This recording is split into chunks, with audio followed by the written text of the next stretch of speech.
tollgate বহুৱাৰ নামত জনতাক টেটু চেপা টোলকৰ সংগ্ৰহৰ বাবে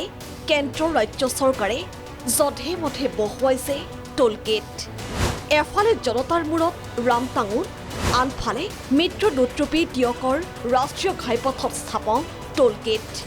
নিয়ম উলংঘনেৰে NSIDCLৰ চূড়ান্ত ময়মতালি ৰাজ্যত বৰ্তমানৰ 9খন টোলগেটৰ লগত সৰ্বমুঠ 27খন টোলগেট স্থাপন কৰাৰ লক্ষ্য কেন্দ্ৰ ৰাজ্য চৰকাৰৰ লোক নিৰ্মাণ বিভাগৰ তথ্যত ৰাজ্যত আগন্তুক দিনত হ'বলগীয়া 18খন টোলগেটৰ তথ্য ফাদিলৰ পিছতেই ৰাজ্যজুৰি সৃষ্টি হৈছিল তীব্ৰ বিতৰ্ক দল সংগঠনৰ প্ৰতিবাদ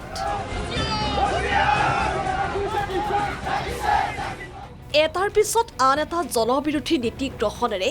জনতাৰ মূৰত মাধমাৰ সোধোৱা বিজেপি চৰকাৰৰ কৰ্মকাণ্ডই চকু কপালত তুলিছে ৰাজ্যৰ আৰু এইবাৰ NSIDCLৰ অদ্ভুত কাণ্ড ডেৰগাঁৱৰ ৰঙামাটিৰ পৰা 47 কিলোমিটাৰৰ ভিতৰত মেলেঙত স্থাপন টোলগেট 10 বছৰে সম্পূৰ্ণ নোহোৱা 39 কিলোমিটাৰ পথত স্থাপন টোলগেট ৰাষ্ট্ৰীয় ঘাইপথ প্ৰাধিকৰণৰ নিয়ম অনুসৰি এখন টোলগেটৰ পৰা আন এখন টোলগেটৰ দূৰত্ব হ'ব লাগে 60 কিলোমিটাৰ কিন্তু NSIDCLৰ বৰণফানৰূপী টিয়কৰ এই পথছোৱাটি পাতিছে টোলগেট যিটো পথে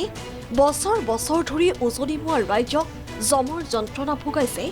মৃত্যুমুখত পৰিছে বহু নিৰীহ তেনে সময়ত মানুহৰ দুখ যন্ত্ৰণাক জলাঞ্জলি দি নিস্বাৰ্থ সিদ্ধিৰ অভিপ্ৰায়ত নামি এইদৰে ৰাইজক টেটু চেপা দিবলৈ আগবাঢ়িছে কেন্দ্ৰ ৰাজ্য চৰকাৰ NSIDCLৰ দায়িত্বজ্ঞানহীন কাণ্ডৰ পৰিণাম ভুগিব এতিয়া সাধাৰণ জনতাই যাকে লৈ ক্ষোভত ফাটিছে দল সংগঠন সঁচাকৈ এটা অতি দুৰ্ভাগ্য আৰু বৰ লজ্জাজনক বিষয় আজি যোৱা 10টা বছৰে এই 40 কিলোমিটাৰ এই ৰাষ্ট্ৰীয় 37 নং ৰাষ্ট্ৰীয় ঘাইপথটো মানে সম্পূৰ্ণ কৰি তুলিব পৰা নাই আৰু ইয়াত আমি বিভিন্ন দল সংগঠনে তথা আমি যোৰহাটবাসী ৰাইজে প্ৰতিবাদ কৰি থকাৰ স্বত্তেও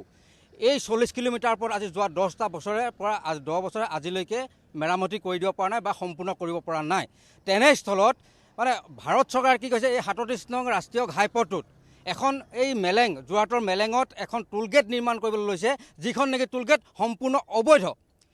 যিহেতু আমি জানো যে ৰাষ্ট্ৰীয় প্ৰাধিকৰণৰ মানে নিয়ম অনুসৰি এখন টোলগেটৰ পৰা অন্য এখন টোলগেটলৈ তাৰ ব্যৱধান হ'ব লাগে 60 কিলোমিটাৰ তেনেস্থলত গোলাঘাট জিলাত যিখন টোলগেট নিৰ্মাণ হৈছে সেইখনৰ পৰা এই বৰ্তমান এইখন মেলেং মেটেল যিখন স্থাপন কৰিবলৈ লৈছে ইয়াৰ দূৰত্ব হৈছে 47 কিলোমিটাৰ